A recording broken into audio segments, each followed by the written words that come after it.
Hey everyone, so I am doing a Nintendo retrospective for their 125th anniversary. I am playing my top 25 games leading up to my very first list video, my top 25 Nintendo games. It doesn't need to be Nintendo developed, but it does need to be Nintendo published. And in today's case, it is certainly Nintendo published. Today, I'm going to tell the story of Star Spirits and Good Wishes.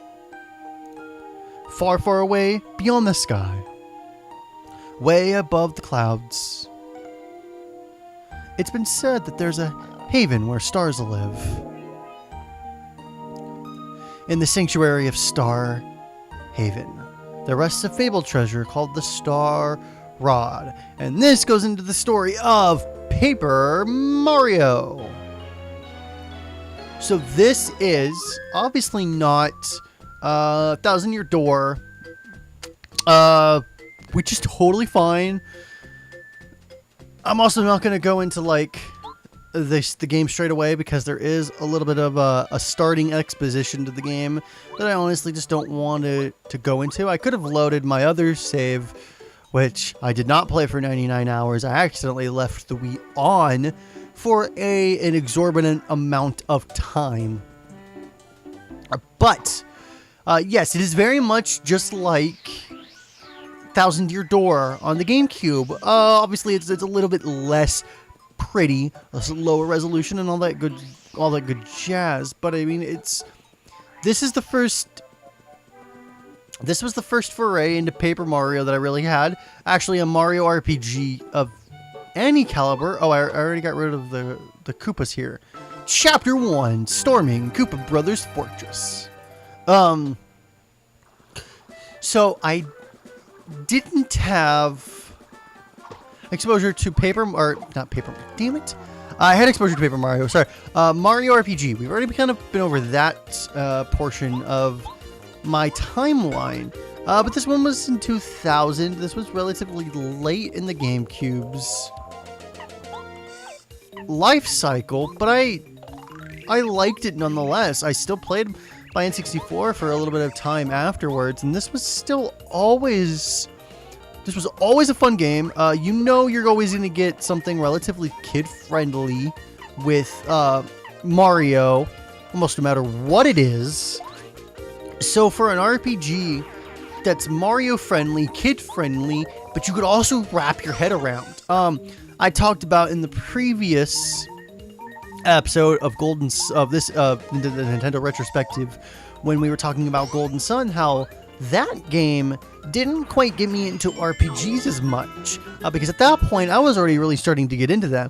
It did still further my love of RPGs, no doubt, but it by no means got me into RPGs.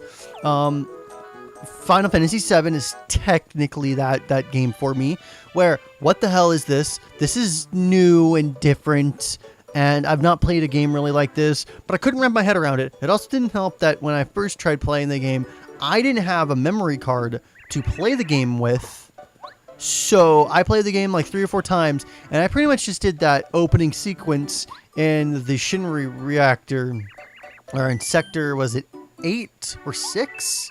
Or was it 9? I just did that intro area like 4 or 5 different times before I actually had a memory card to save to. So I couldn't really get it. I wasn't getting my head wrapped around it. This game, however, really did get my head wrapped around the concept of an RPG, of leveling and progression, of the character, of the story. It gave you collectibles. It gave you hidden secrets like Toad Town Underground News, like on the back of the Toad Town News. It gave you like the star pieces, which are collectibles, and the badges, and the it just gave you everything. It built off of the Square version of the RPG from the Super Nintendo. It kind of built a little bit on that, added some new stuff in, but it was always still manageable, which is something that most RPGs you couldn't claim that. And it's nothing against the guys for making RPGs. Their target audience isn't necessarily, you know, the age I was playing Final Fantasy VII at, 7, 8, 9. That wasn't their target audience, right? So you just kind of have to put everything into perspective. Okay, cool. I didn't power bounce and waste the FP on you. This game came at a time where I still didn't quite get RPGs, and it was just very, very, very accessible. It was easy to wrap your head around. Now, it's not the deepest of RPGs. It's not a Tales of Grace's F, which I'm playing on my PS3 right now, which I've put 115 hours into, and I still have I beat the game technically, but I went back, reloaded that save, and I'm still trying to complete the secret dungeon, which I have like one floor left of. I have like my item book and my bestiary to still fill up, and then there's legacies and lineages and legacies, which is the after game, which you need to load a saved game for, and then there's New Game Plus, which I could go in just now and load the completed game I have, but you get even more bonuses if you load lineages and legacies. But I'm not trying to load up lineages and legacies until I beat all of the and then on top of that, the game itself, the actual campaign is long and has a lot of moving parts to it. Like, it's just an intricate RPG, and honestly, I don't mind intricate RPGs. I have even if I had a job, I would still make the time for it. It's my passion, and they're my hobbies. I make videos about them, so I love playing these games. I will never not play an RPG, and especially JRPGs. They will always, forever be my go-to games. But at this point in my life, I couldn't say that. Yes, I played, Final Fantasy IV and V and Mystic Quest, right? Because we talked about me emulating the Super Nintendo when I was a kid. This technically came right before that. This was 2000. I did that, the emulating in 2001 in middle school, 6th grade. The beginnings of that, or like the tail end of 6th grade. So this came just a tad before that and really started to get me into RPGs and Earthbound. So this really was my gateway into everything, and it's the genre that I love the most, without a doubt. This is the genre that I love the most, and I will never, ever, ever, ever, ever forget or give up or change. You can't do it. I get my most bang for my buck with RPGs. I love most of their stories. The battle mechanics are generally fun and good and entertaining. The characters I generally like. So, you can never not sell me on RPGs. Roguelikes as an extension of that. I also like strategy games. Like, I love Civilization 5 is one of my favorites. Endless Space is one of my other favorites on a more planetary type scale. There's a secret in here. Aha! It's actually how you progress. And then Endless Legend, which is sort of a sequel to Endless Space. It's from the same developers. It takes place in the same universe, but Endless Space is in the future, and Endless Legend is kind of... It's behind that, but not completely in the past. And then there's Dungeon of the Endless, which is before that. So Dungeon of the Endless canonically leads up to Endless Dungeon, or no, Endless Legend, sorry.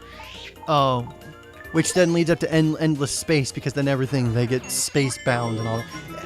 Tangent about, but yeah, as an extension, I started loving more complicated games, and I don't think that's not, you can't, I can't think of anything else that I would point my finger at that could say that is what caused me to like the genres that I like now more than this game, more than Final Fantasy VII, even though that's not Nintendo by any means, But I never even got close to beating that game until much later in life. Much later in life. This is probably... And we're also talking about a console that was not known for its RPGs. The Super Nintendo certainly was, but not the N64. By no means was the N64 known as the RPG console. The PlayStation, probably everything RPGs moved to the PlayStation, which I never played the RPGs on the PlayStation much. I didn't play those type of games on there. But it makes sense why they moved towards discs. They were big games, right? A little bit of Easter egg with the music here. This is probably, I have to say, probably my first RPG that I beat. I think that's honestly safe to say. Unless Pokemon counts. In which case, yeah, I probably beat Pokemon first. Here, I can throw away one of the mushrooms I purchased. I probably beat Pokemon first. But that's even more RPG light per se than this game. I would honestly give it that. That is even more RPG light than this one. Just everything. A culmination of a lot of things, but this is probably the biggest driving factor into who I am today. Again, Nintendo is very much the company who is the gateway to me loving the genre, the hobby that I do have, the job I want to pursue, the genres that I love, the industry that I love and follow, the woman that I love with all my heart, and I will probably be with for the rest of my life. I love her that much. In a very indirect way to some of those, at least my potentially future wife. That one's probably a little bit more indirect, but they're the gateway to almost everything in my life. And I can honestly not say that about any other company or any other entity ever. Only Nintendo. Only Nintendo, guys. That's the whole reason why I'm doing this series. That's the whole reason. They're great games. They're a great company. They're great people. And I love them very much for everything that they've ever done for me in my life. And I'm going to leave you guys on this very chaotic note. If you guys liked this episode or you've liked the series, please consider subscribing, thumbsing up, and sending it to your friends. I would greatly appreciate it, and it would help me out a lot. Also, leave some comments. I need to work that into my ending spiel. Leave a comment or two. The Purple L Pikmin isn't the only one who can comment, unless your fingers are broken, in which case I'm very sorry that you cannot comment right now. Come back in 2 to 5 months whenever your fingers are healed and leave a comment. Let me know that your fingers were broken, and I was very insensitive about it. Because honestly, I would still probably take those comments, because I still would probably not be getting many. So thank you guys very much for watching. Remember, play more games, and I will see you next time. Have a good day.